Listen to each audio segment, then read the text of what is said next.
So as we get into Age of Ultron issue number 6, we're going to be seeing this really cool story playing out, because what's going to happen is we're going to transition between the future and the past. But what we're going to learn are a couple things. The first is we're going to learn exactly how bleak the future is. But what we're also going to learn is what happens when you go into the past and you make changes. That just because one action takes place doesn't necessarily mean that there are not going to be massive ramifications. And in fact, we're actually going to learn that the actions of Wolverine here are going to stretch far beyond the Age of Ultron story, and is actually going to be used by Marvel to introduce characters later on down the line. It's going to be used to introduce characters from other alternate realities into the Marvel Universe, although of course that'll take place beyond the scope of the Age of Ultron event. But what we see as we start this story is of course that Wolverine has used Doctor Doom's time platform and is emerging from where the bunker would have been in its geographical location. But of course he's in the past here. And what he does is for the most part just explore the immediate area of the Savage Land, the immediate area of the cave, to ensure that everything's okay, to make sure that there's no trap going on here, that the Ultron robots aren't present, that there's no, I guess, excavation or investigation or the presence of anyone that isn't supposed to know that he's there. But as he's moving around, he realizes that he's not alone. And so what he tells this person is to show themselves. And what we learn is that the person that's followed him is Susan Storm. Now initially, Susan Storm was supposed to join Nick Fury's team in the future as they attempted to enter the base of Ultron and to defeat Ultron, but she had stayed behind. And when Wolverine asks her about this, she says that she had a change of heart when she saw that Wolverine wanted to kill Hank Pym, and that the look that he had in his eye was a look to indicate that he would not be assuaged, that he would not be moved from this mindset.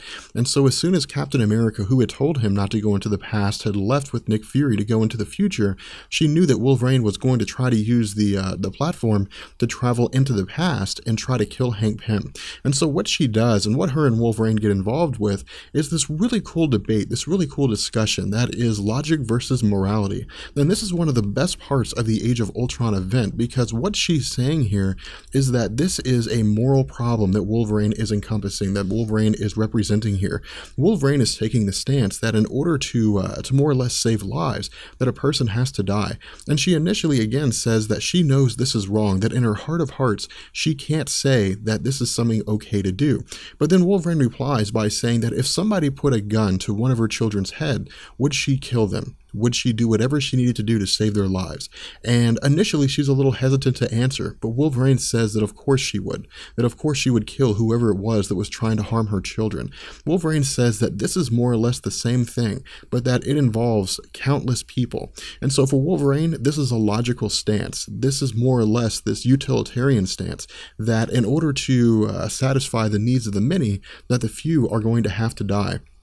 And so for Wolverine, again, this is very simple. One man, Hank Pym, created Ultron. And because he created Ultron, the future has turned out the way that it has. And so he rationalizes that if he goes back and kills one man, he can save billions of people. And so initially, again, Susan Storm hasn't necessarily sided with this, but she is somewhat understanding of his opinion, somewhat understanding of his stance, even if only insofar that she recognizes she would still have her children and her family if Hank Pym wasn't alive. But before either of them can debate any further, there seems to be some kind of disturbance coming closer towards where they're located at. And what we see is that a very young version of Nick Fury has arrived here in his hover car. And of course, this seems to be around the time that Nick Fury has discovered this bunker, or discovered this location, which may be an optimal place for him to build the bunker. We don't really know why he's here yet. This is simply just a chance for Marvel to introduce a way for them to gain some sort of transportation to the city, which of course is what they do when they steal the vehicle of Nick Fury. When Nick Fury comes out, of course, he finds his vehicle gone, and Wolverine and Susan Storm make their way back to New York City. Now, at this point, we transition to the future, and what we see is that Quicksilver, along with the other forces of Nick Fury, have arrived at wherever this place happens to be, which is revealed to us to be the Savage Land. But rather than finding a place that is devoid of any and all kind of life, a place that has been absolutely ravaged like what we had seen before they had traveled into the future. We instead see a savage land that is much better off, a savage land that appears to be pristine in its nature. That, of course, you have various, I guess, dinosaurs flying around. You have a very clean and a very beautiful sort of environment. And they find this a little strange here. They didn't expect this. They expected that everything was going to be totally trashed, that everything was going to be totally destroyed. And so we see that as they're trying to figure things out, that Captain America realizes somebody is gone. And of course, Nick Fury realizes this as well, and Iron Man comments and says that Susan Storm was supposed to be with them. Nick Fury at this point gets very angry, and the reason why is because Susan Storm was supposed to be their stealth component. She was supposed to be the person to sneak in. But again, Iron Man comments and says that it really wouldn't have done any good to have had Susan Storm here. And the reason why is because while she can be invisible, that Ultron most likely has some kind of thermal imaging program set up, and so the cameras would have immediately detected her body heat. They wouldn't have been able to, or they would have been able to see her, and so it really wouldn't have made any sense to have her around. But again, Nick Fury says that this is supposed to be a black bag mission. This is supposed to be a black ops mission, and that people just simply can't go rogue. And so what he tells Quicksilver is to scout the area, to travel to New York City, and to try to find whatever he can to inform them of what it is that's taking place. We also see him calling on Storm to give them some mode of transportation, and to have Earthquake make sure that there's nothing that would attack them in the immediate vicinity. Of course, using her powers to create earthquakes to shell off any kind of foe that would attempt to attack them. We also see him calling on Red Hulk, on Thunderbolt Ross, and telling him that he's going to be the backup for Earthquake, so that if there are some measure of forces that are beginning to overwhelm her, that he can jump in and he can attempt to overthrow those forces as well. At this point, we transition back to Susan Storm and Wolverine. And of course, again, they're in the past, in the 1960s, I would go as far as to say. And what they're doing here is, again, investigating the area. But for Susan Storm, this is very weird for her. Of course, Wolverine comments and says that he thought the Fantastic Four had time traveled on multiple occasions. And Susan Storm says that's the case, but that she's never time traveled back into her own past and presumably landed on her own front door. This is something that she's not used to. And so what we see is that as soon as they land, that Wolverine has picked up the scent of Hank Pym, and the two of them begin to track this scent back to its origin. At this point, we realize that Hank Pym is experimenting on Dragon Man.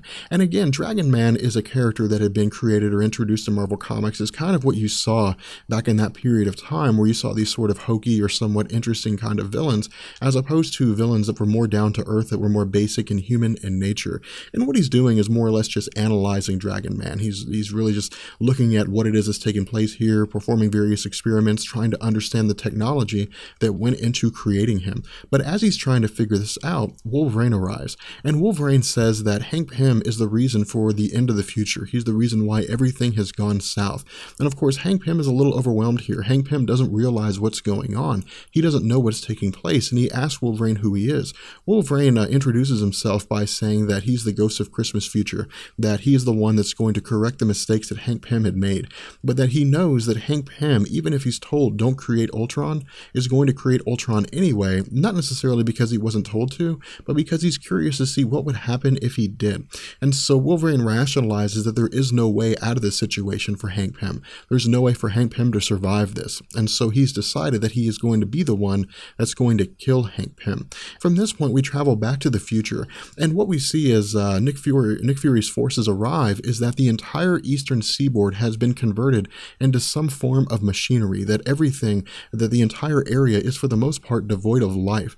Now, we don't know if the entire planet is devoid of any kind of human life, or if the entire planet houses some measure of human life, although they may be hiding out in various locations.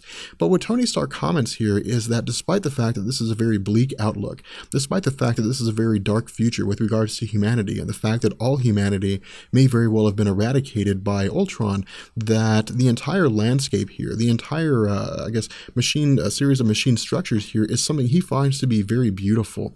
But almost immediately after the superheroes arrive here, the invading forces of Ultron begin to attack them. And of course, Earthquake uses her powers to manipulate earthquakes to stave off a vast portion of these bots. And of course, Red Hulk himself is able to assist her as well. But then we see that in the background, more forces are arriving. And this is what happens with the superheroes. Nick Fury's team, as Wolverine had told us, had no real chance here. That Ultron knew they were coming and that Ultron would have prepared defenses. But even then, the superheroes admit they weren't really prepared for this kind of a situation. They didn't believe that they would end up in a scenario whereby there was no human life whatsoever and that the entire planet may most likely have been inhabited by the forces of Ultron.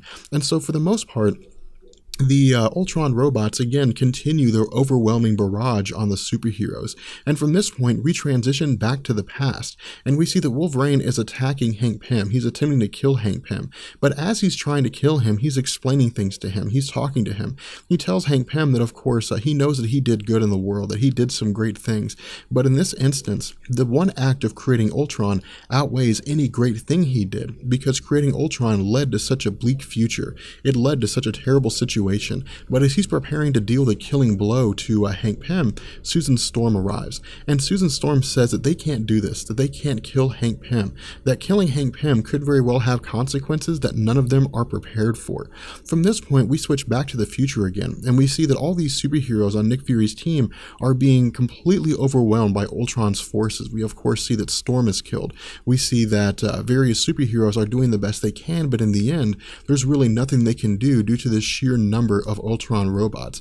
We also transition back to Susan Storm and Wolverine rationalizes that again, that Hank Pym, by virtue of his actions, killed everybody. And so again, Susan Storm says that there has to be some kind of a line here. There has to be some road that they don't cross, somewhere where they say that there's a difference between them and those that would go to the extremes to achieve their own goals. From here, we transition back to the future again, and this is what we see. We see this bouncing back and forth between the past and the future, and we see that Wolverine, as he's trying to kill Hank Pym, as he's making his argument to kill Hank Pym, that we're seeing various superheroes dying. For example, Captain America has had his head blown off. Nick Fury, of course, is being overwhelmed. And again, Wolverine is saying that everything that's turned out the way that it has done so because of the actions of Hank Pym. And this is when Susan Storm begins to acquiesce. She begins to give in, and she realizes that so many people, that billions of people are dead because of what Hank Pym had done, that billions of people are dead because of what it is that he had thought up. And so while Hank Pym is initially surprised to see that Susan Storm is giving in, that eventually he's killed by Wolverine. With that being said, we're going to bring this video to an end, and I will catch you guys in the next video. Peace.